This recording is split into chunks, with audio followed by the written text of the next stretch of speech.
नमस्कार, मैं हूं आशीष चित्रांशी और आप देख रहे हैं द न्यूज लॉन्चर।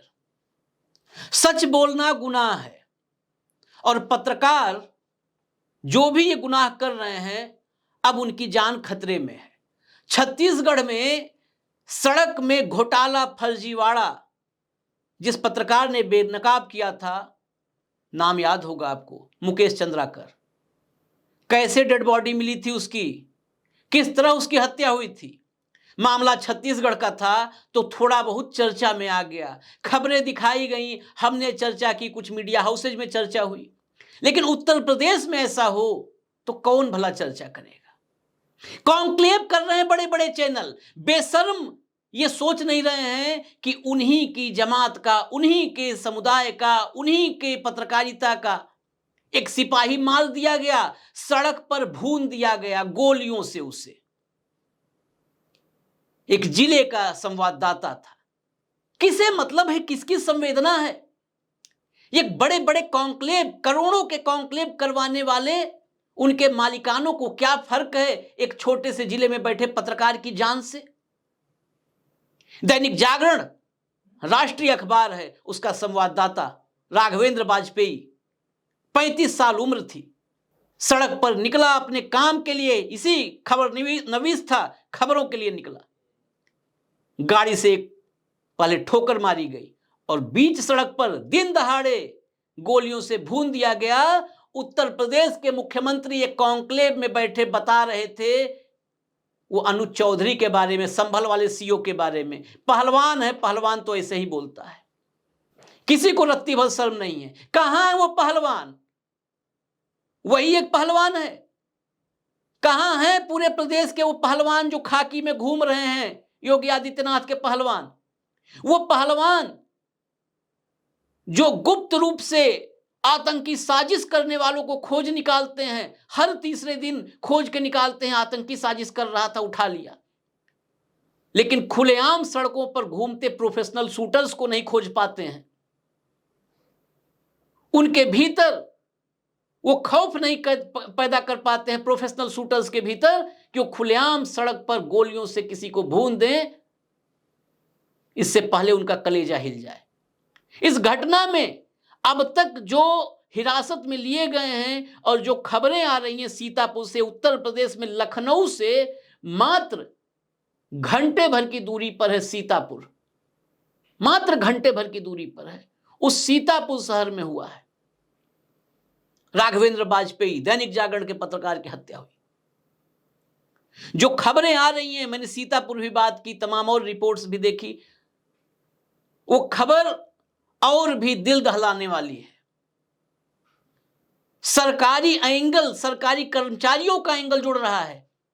और अगर ये एंगल, जो अब तक खबर जहां तक डेवलप हुई है, अगर ये पुष्ट हो गई, इसका मतलब सरकार के घोटाले, सरकारी विभागों के घोटाले, फर्जीवाड़ों को, जमीन कब्जे को, इन चीजों को अगर कोई उजागर करेगा, दिखाएगा, तो उसकी जान खतरे में है, जान चली जाएगी। जो इंफॉर्मेशन मैं वो बताता हूं। एक पहले, उससे पहले आप सीसीटीवी फुटेज एक देखिए, एक सीसीटीवी फुटेज जो आया है। इस सीसीटीवी फुटेज में वो पत्रकार, हमारा पत्रकार साथी, हमारा भाई, वो मोटरसाइकिल पर बैठकर जाते हुए नजर आ रहा है। उसके जाने के करीब 20 सेकंड बाद एक मोटरसाइकिल पर, स्प्लेंडर पर, दो और शख्स जाते नजर आ रहे हैं, जिसमें से एक ने रुमाल बांध रखा है, अपना मुंह ढक रखा है, और उसके तुरंत पीछे, 2 सेकंड पीछे, एक थार गाड़ी जाते दिख रही है। इस फुटेज में तो ये स्टेब्लिश नहीं हुआ कि जहां पर यहां पर सीसीटीवी के जद में आ गया ये सीन, वहां पर कैप्चर नहीं हुआ जहां पर टक्कर मारी है, या कैप्चर हुआ हो तो अब तक उसका सीसीटीवी फुटेज नहीं सामने आया है। लेकिन जो हिरासत में लिए गए लोग हैं, जरा उन पर गौर करिए। ये कालिक है योगी आदित्यनाथ की सरकार पर, ये कलंक है। और उस सिस्टम, उस मॉडल पर ये इतना करारा तमाचा, उस सिस्टम और मॉडल पर करारा तमाचा है, जिस सिस्टम और मॉडल का झूठ लखनऊ से लेकर दिल्ली तक अखबारों के जरिए, भाषणों के जरिए प्रचारित किया जाता है। मैं आपको खाली नाम बताता हूं और पद बताता हूं जो हिरासत में लिए गए हैं। जो मेरे पास अभी खबर आई, 8 लोगों को इस मामले में हिरासत में लिया गया है। जो 8 हिरासत में लिए गए हैं उनमें से 3 लेखपाल हैं। लेखपालों को हिरासत में लेने का मतलब क्या है? क्या यह मामला किसी जमीन की खबर से जुड़ा हुआ था? किसी जमीन के कब्जे से जुड़ा हुआ था? कोई डील करने की कोशिश थी, पत्रकार नहीं तैयार हो रहा था?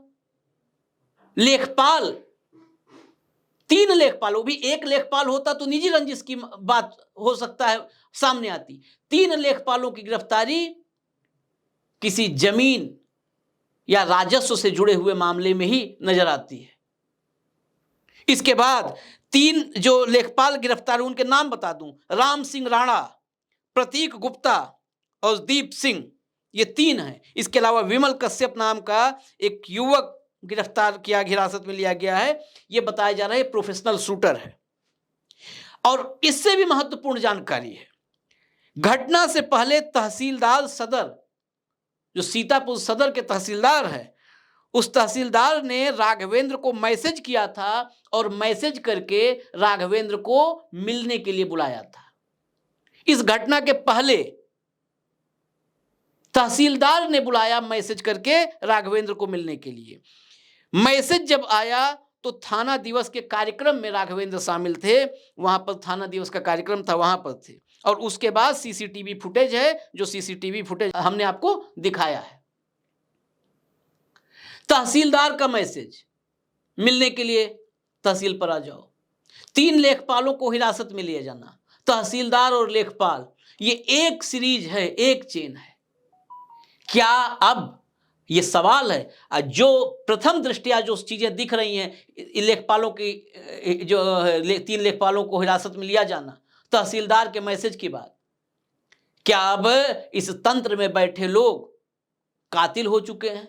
क्या तंत्र में बैठे लोग हत्यारे हो चुके हैं? यह साफ करना होगा पुलिस को, यह साफ करना होगा योगी आदित्यनाथ को। कहां है प्रशांत कुमार? कहां है प्रशांत कुमार? बात बात पर प्रेस कॉन्फ्रेंस करने वाले, जो है प्रयागराज को लेकर के बड़े बड़े दावे करने वाले प्रशांत कुमार कहां है? अमिताभ यश कहां है? वो अमिताभ यश जो पिछले योगी आदित्यनाथ के पिछले कार्यकाल में और अब तक सबसे बड़े हीरो हैं। पर्दे के पीछे माना जाता है कि उत्तर प्रदेश की पुलिस और कंप्लीट पुलिसिंग अमिताभ यश के मुट्ठी में है। कहां है अमिताभ यश? एडीजी लॉ एंड ऑर्डर और एसटीएफ, इन दोनों की जिम्मेदारी जिसके पास है, आप समझ लीजिए। और अपराधी, पेशेवर शूटर, खुलेआम पत्रकार को भून दे रहे हैं गोलियों से। पत्रकार को भूनने से पहले, गोली चलाने से पहले अपराधी भी सोचता है, जब उसको पता होता है कि यार पत्रकार का मामला है, पत्रकार पीछे पड़ेंगे, खबर छापेंगे, पड़ताल करेंगे। इतना भी पुलिस का इकबाल नहीं रह गया, या अपराधियों का इकबाल इतना बुलंद हो चुका है, अपराधियों को यह बात समझ में आ चुका है कि अब तो एक पत्रकार की जान जाने पर भी पत्रकार आवाज नहीं उठाएंगे, क्योंकि ये पत्रकार तो कतार में खड़े हैं लखनऊ दरबार में। लखनऊ दरबार में कतारबद्ध पत्रकार अब अपने साथी की जान जाने पर न मातम मनाएंगे न सवाल उठाएंगे। क्या अपराधी भी ये जान चुके हैं? और अपराधियों को ये बताने वाले क्या सत्ता में, सत्ता के संरक्षण में बैठे वो अफसर हैं, वो कारिंदे हैं, सरकारी कारिंदे, जो भ्रष्टाचार में आकंठ लिप्त हैं और वो विश्वास के साथ जो है अपराधियों को ये यकीन दिला रहे हैं कि कुछ नहीं होगा, इन पत्रकारों की अब कोई हैसियत नहीं है। सच लिखना गुनाह है और उस गुनाह की भरपाई जान देकर करनी होगी। सीतापुर और सीतापुर का यह कांड गोदी मीडिया दबा रखा है, बेशर्म बेहया गोदी मीडिया ने दबा रखा है। सीतापुर के पत्रकार इसकी लड़ाई लड़ेंगे या नहीं लड़ेंगे, सवालों के घेरे में है। खाना पूर्ति तमाम लोग कर रहे हैं। कांग्रेस ने भी ट्वीट किया है, कांग्रेस का ट्वीट है, ऐसा होना बड़ा चिंताजनक है।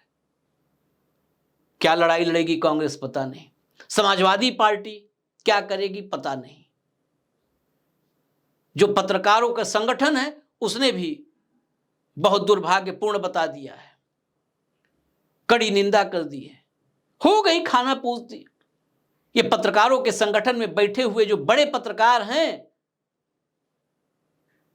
जर्नलिस्ट, नेशनल राष्ट्रीय संगठन जर्नलिस्ट का बना करके, इन्हें थोड़ो ना, इनकी तो बातचीत योगी से भी होती है, शाह से भी होती है, सबके साथ बातचीत। इन्हें थोड़ो खतरा है, ये जिले तहसील में जाके थोड़ो खबर कर रहे हैं। और ना आरओ और वो मोटी थैली विज्ञापन के रूप में इनको मिलने वाली है, वो जो जिलों में और तहसील में कर रहे हैं, ब्लॉक में कर रहे हैं पत्रकारिता।